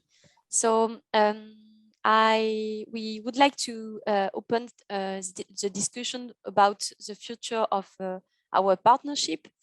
And I will present you some ideas we have. And as an introduction, I have to say that before starting Star Cities project in Val-de-Marne Tourism Board, we started to have in mind the objective of creating a new Riverside Cities European network.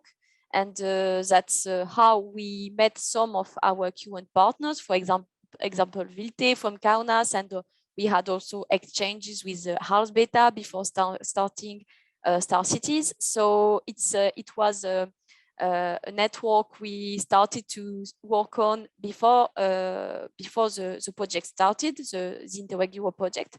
And now we would like to reactivate a little bit this network because we have been very focused on the implementation of Star Cities, of course, but now we are looking forward to develop this new network. So very shortly, I think you all understood that our main focus is about river tourism development, sustainable tourism development in European cities. So the link with cities is very important. It's not only about river tourism in all contexts, but in urban context. Our objectives are to highlight the natural and cultural heritage of rivers and waterways, but also to try to attract the tourist traffic from the city centers to the other peripheral areas of our regions. Also, we would like to use this network to be part of to river tourism to come to be part of the image of European destinations. Next slide, please. So why joining this European network? First, I have to say that we are thinking about an informal network to start with. So the idea is really to have informal partnership, to have discussions, exchange of experiences, etc., and to benefit from the skills and experiences of all regions of Europe. Of course, our aim is also to launch new projects with the help of European program possibility for funds, and of course we would like to launch new projects also with our private and public stakeholders at local level. So we keep this dimension, which is also a very important dimension in Star Cities. And last but not least, this network would help us, all the members, to have joint communication and promotional activities, to use our own communications, actions and tools to promote this Riverside destination in Europe. Next slide. Yes, thanks. So here are the two first ideas that we have in the partnership, in Star Cities partnership. We had a workshop during our last meeting in Ljubljana, and I tried to relate them, those two ideas, to the topics identified for the new programming period of Interreg Europe, but it's only first ideas. So the first one is about the technical solutions to help river tourism to turn green. We had some questions and remarks on this topic on the chat. So how to help the private companies using boat, for example, to turn green, how to develop soft mobility, how to improve the intermodality with public transport, etc. So this first idea is really related to mobilities. Then we have another idea which is more related to the citizens' involvement, and which is a kind of result of our locals and communities topics in Star Cities. So the aim would be to create and valorize the water and the river culture in Europe, because we all believe that the stories of locals and communities regarding the rivers is a very powerful thing, also to be a strong input in our destination storytellings. So those are our two first ideas, but the idea box is still open to new proposals. So do not hesitate to contact us. And for now, we have been very busy with the finalization of Star Cities activities, but hopefully next year we will have more time to think about those future ideas. And I really invite you to subscribe to our newsletter to be informed as soon as we will launch any new project and call for partners, for example. And now we can take some time for those who have time to discuss and to share those proposals. Thank you. Yes, almost all participants choose to register to the newsletter. So if you click the simple little box into when you registered, it was you are already registered to the newsletter. So I'm going to invite everyone, if they want to open their camera and microphone. Please do not talk at the same time. Please keep your microphone closed, but open your camera. And if you want to talk, raise your hand, not like that, but by using the tool, raising your hand into Zoom. I don't know if Martin is still there. Yes, he is. Hello, Martin. Do you have a quick return to make to say to us when you saw this presentation? This is quite a responsibility now I feel on my shoulders, because I'm not a European Commission, and it's really hard to. But it seems to. I mean, come on! You already allocated your proposals to the program fields, to the topics. So it is absolutely clear that this would be. I mean, from a general point of view, absolute suitable topics, definitely. So I don't know. Of course, I mean, you have to see what comes out in the further development of the projects. But now, as they are presented, definitely very good connection to two of those topics. Yeah. And I take the opportunity to to remind that yes, we are very, very open to new partners.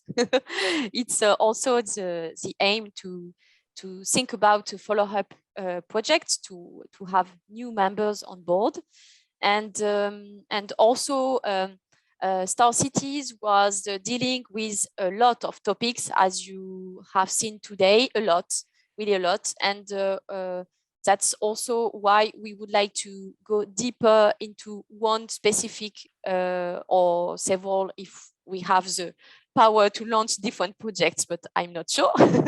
But at least one focus because Star Cities was like an introduction, let's say, to the topic, and that could be continued with more concrete actions, etc. Yes, that's very nice. And I saw in the chat that some people are interested, like Wave partners, for example, are interested. Nicolas Delaporte, of course, he was very active into the chat and could be interested. So who wants to start? Who wants to talk? We are at the end of this meeting.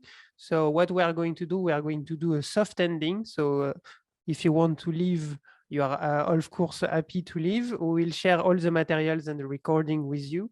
But if you want to start a chat with us to talk about the future project, you are happy to do it. So if anyone wants to talk, please raise your hand and I will invite you to talk.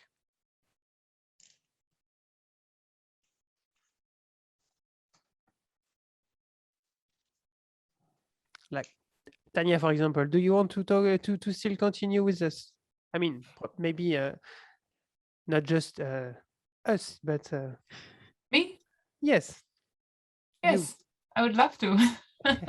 I mean, as you heard, we have a large river and which is very diversified. I think we have the big city of Hamburg with a huge also touristic offer along the Elbe. But what we don't really have is, I admit that we are not so strong in the sustainability field. I think we have a lot to do there. Also, climate change would be something that surely affects us because we are really close to the coast, as most rivers are, except maybe for the Marne River, but definitely the Elbe is very much affected by climate change issues. And also, since we are a very large area and very rural, of course, the connectivity mobility topic would be of very high interest to our stakeholders. We know that because we have large areas that are not really well connected to the city of Hamburg, or also to smaller cities, or to public transport. So I think there would be a lot for us where we could connect to a new project ideas. Thank you. And I received a direct message for a question, so I'm going to read it. It's Peter who said, I am in the board of the Dutch Delta Cruise Port, representing smaller cities and villages in the southwest of the Netherlands. Can we become a member as a region as well? So to answer to you, it really depends of the status of your institute, of your organization. If you're a private organization for profit, the Interreg Europe program is not welcome, do not welcome this type of organization into this partnership. But of course, we can think about other type of collaboration. If you are indeed a regional authority in charge of the policies of the region, you can enter an Interreg Europe project. And if you are private entities, you can enter through the partnership of the region with where you are located. So it really every possibility depends. The only thing is, if you're a private for-profit companies, you are not going to enter an Interreg Europe project, but you can enter it through the partnership of your region, and then you are one of the stakeholders of the region in question. So it really depends if we want to go for an Interreg Europe project, or if we want to continue for the Riverside network. Of course, is way more welcome, because we are talking about an informal network, huh, Camille? Yes. Yes. And Breda. For now. Yes, and we need to talk about the organization next year, but to start with, it would be informal. Yeah, we will organize meetings, of course, I guess, about that with interested region. And I see Breda is in the region we were talking about, and of course Breda is very involved into the WAVE project, which is another project on river tourism. We were in the same webinar in Interreg Europe together. We are following each other, of course. Every activities from the one are in the same, and it will be a good idea to have new partners, of course, because like Martin said, we don't want to do the exact same partnership. Yeah. So, well. So maybe before people, because some people are leaving, Vilte, would you like to maybe invite everybody for the next high event we will take place next year? Yes, of course. So first of all, thank you very much for your attendance today. It really was a pleasure to meet you all. And yes, you're very welcome to come to Kaunas next year to the grand opening, which will happen next year, 22nd of January. But the most important is our second international conference, which will take place also in Kaunas, September 7th of September. Yeah. Yeah, and we need to work on this new program, etc. But the idea would be to also include the launching or something official related to the Riverside Cities network during this event, which will finalize. Which will be the final event for Star Cities. So during this European conference in Kaunas, we will present the final results of the project and hopefully talk about the future through the Riverside Cities network. So you are very welcome. Don't know if we finish with questions. Does anyone has a question he wants to raise with his microphone or just by the chat? I know everyone is trying to leave. Yeah, I think we have a question from Ivan. Yes, thank you very much. Thank you for organizing the conference and great, excellent presentations. So just to briefly introduce myself, I'm the Ivan Ratkovic, Eurovelo Projects Officer at the European Cyclists Federation. We are a single European umbrella organization for cycling, both transportation and leisure.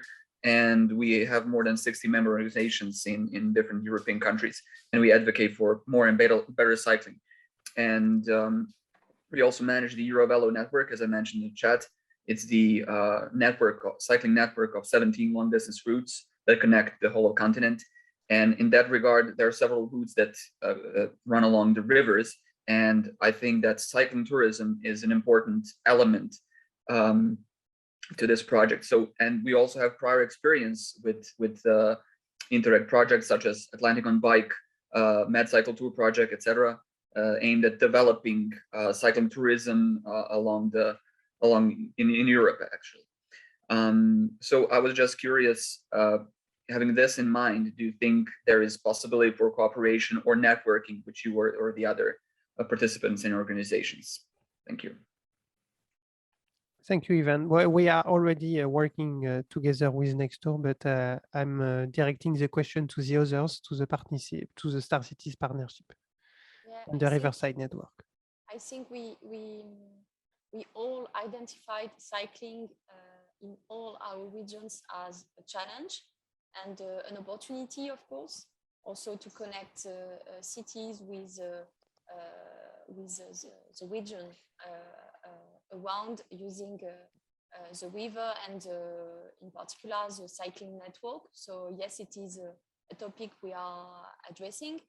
And as I presented, one of our ideas for the future is about mobilities, soft mobilities in particular. So yes, cycling is also could be also a specific topic,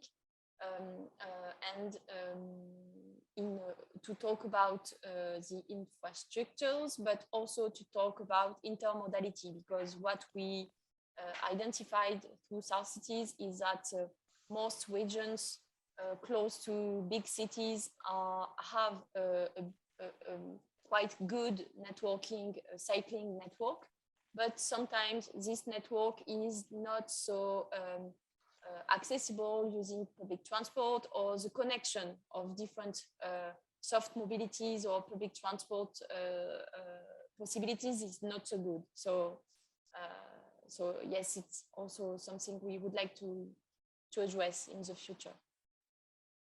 And I think I received a lot of proposals and proposals from participants today. When we will have a clearer view of what we would like to launch, we will try to contact you and or to open a call for partners and to allow you to say, hello, I'm still interested.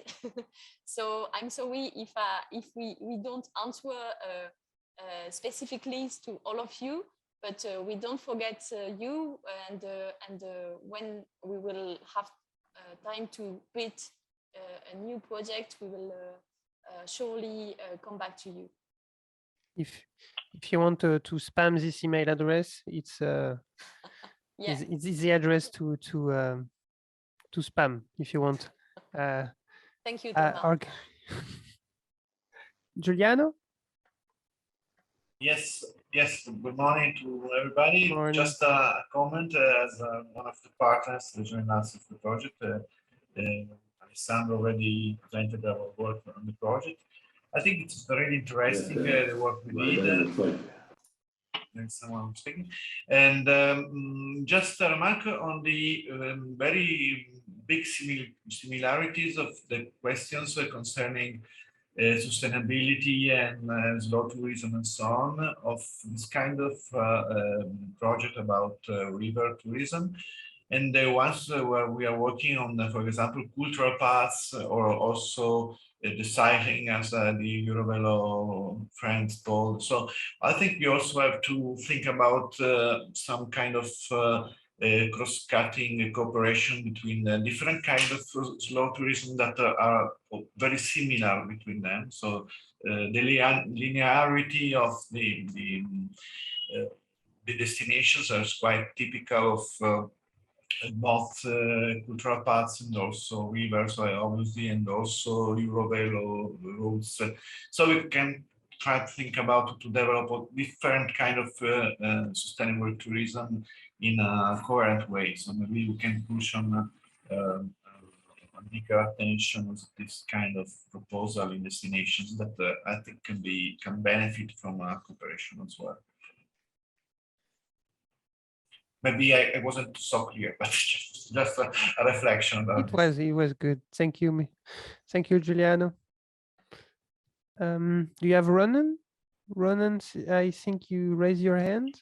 Yes, I would like to say that I represent a group of approved tour guides of Ireland, where we're working with the local councils and government to try and green the waterways. You know, we talk about greenways and blueways in Ireland, where we're trying to get people out, obviously cycling, walking, and interacting with the water. But our biggest issue would be we have no expertise in Ireland really with electric boating, and so an informal network, if people are working on projects in different communities, we would love to try and build. We have one project going, and we have one in Northern Ireland, but we need a little more expertise and help just to get a few more projects running, and then we will have the expertise in Ireland to help other areas and regions to electrify the boating network for touring.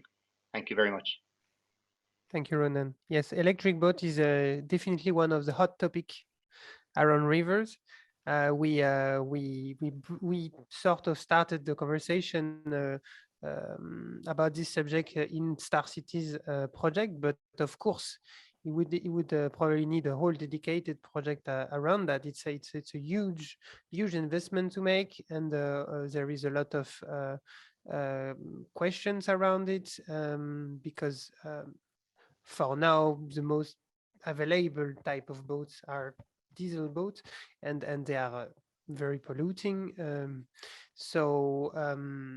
Of course, mobility is one of the two one of the two subjects we are thinking about for the next steps, and the way we are going to address it could be very different. So we are inviting you to follow our activities, and most especially, like I said, send an email to Camille, because we are going to think about it, because in the mobility we also talk about bike and hiking and things like that, but of course the main issue around pollution is the boats, and electric boats are the future, but when it needs to happen and how soon will it happen is the main question, because maybe we will have electric boats, but maybe it's going to be too late for some destinations, and we need to act now. So the way we are going to act can be very different, and of course with private partners like you, it's very important to have a way of working together, even if it's not in an Interreg Europe project. It can be within the Riverside network. Yeah, we actually have a public it's a public-private partnership for this project in Ireland, but we would just love to have some informal contact. So thank you very much, and a wonderful morning spent for all of us. Thank you. Thank you very much, Renan. As I said, everything is going to be available afterward, even the recording of the event. So voilà, and you will have the possibility to contact every one of us with also the report. Is there any other questions? As always, if you want to leave, you are happy to leave, because it's a soft ending, like I said. But if there is none, we can also conclude. What do you think, everyone?